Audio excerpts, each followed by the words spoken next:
Ciao a tutti e bentornati su Lernamo. In questo video voglio rispondere a un dubbio che hanno in molti.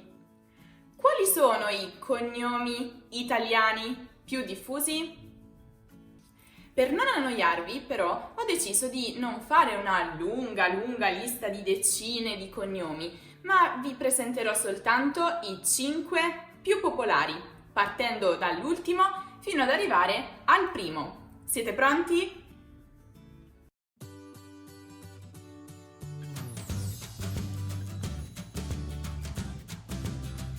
Eccoci qui, iniziamo! Allora, in quinta posizione nella classifica troviamo il cognome Romano. Questo cognome deriva dal nome latino Romanus, che significa uomo nativo di Roma. E sebbene questo cognome sia diffuso in tutta Italia, sembrerebbe che sia più concentrato nella regione Campania. Inoltre vale la pena ricordare che Romano, oltre ad essere il quinto cognome più diffuso nella penisola italiana, è anche un nome abbastanza comune. Invece, al quarto posto nella nostra classifica troviamo Bianchi. Questo cognome pare avere origini davvero molto antiche, risalenti persino all'antica Roma. Probabilmente, in origine, il cognome Bianchi era una specie di soprannome per indicare le persone che avevano la barba e i capelli bianchi o quelle persone che avevano la carnagione molto chiara. Col tempo, tuttavia, questo soprannome si sarebbe trasformato in un cognome vero e proprio.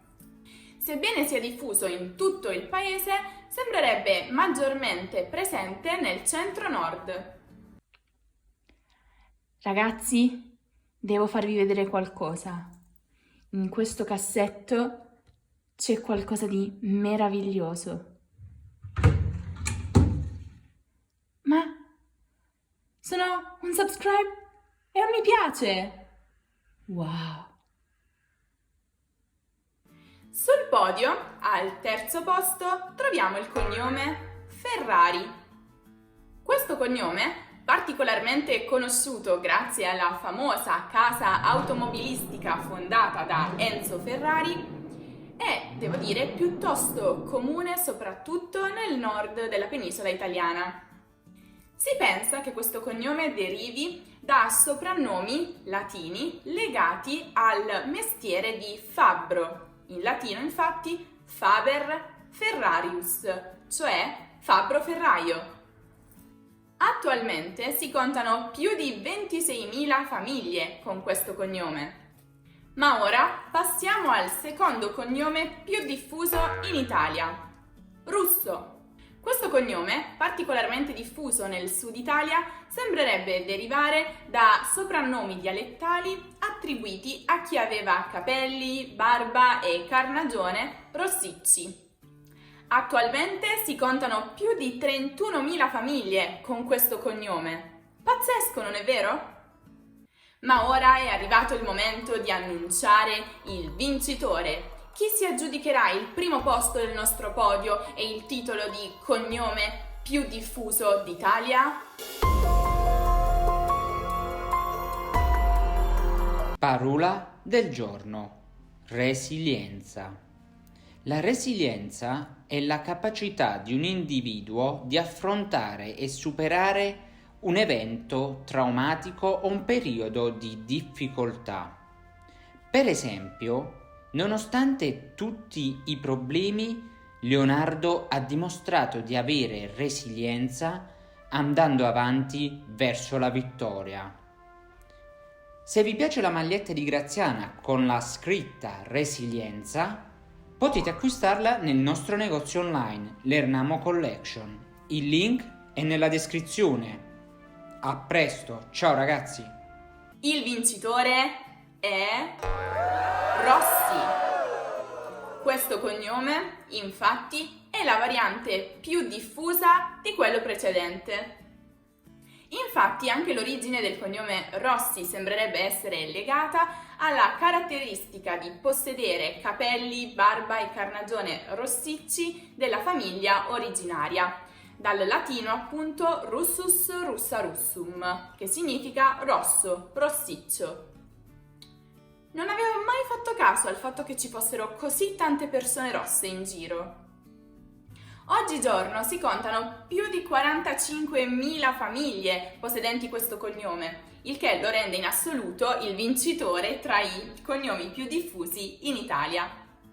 Alcuni personaggi famosi che portano questo cognome sono Valentino Rossi, il famoso motociclista, e Vasco Rossi, il cantante autore di meravigliose canzoni come Alba Chiara e Senza Parole. Bene, spero che dopo questo video abbiate una curiosità in meno, ma tutte le altre vostre curiosità scrivetemele qui nei commenti, così posso rispondere con altri video. Ma ora...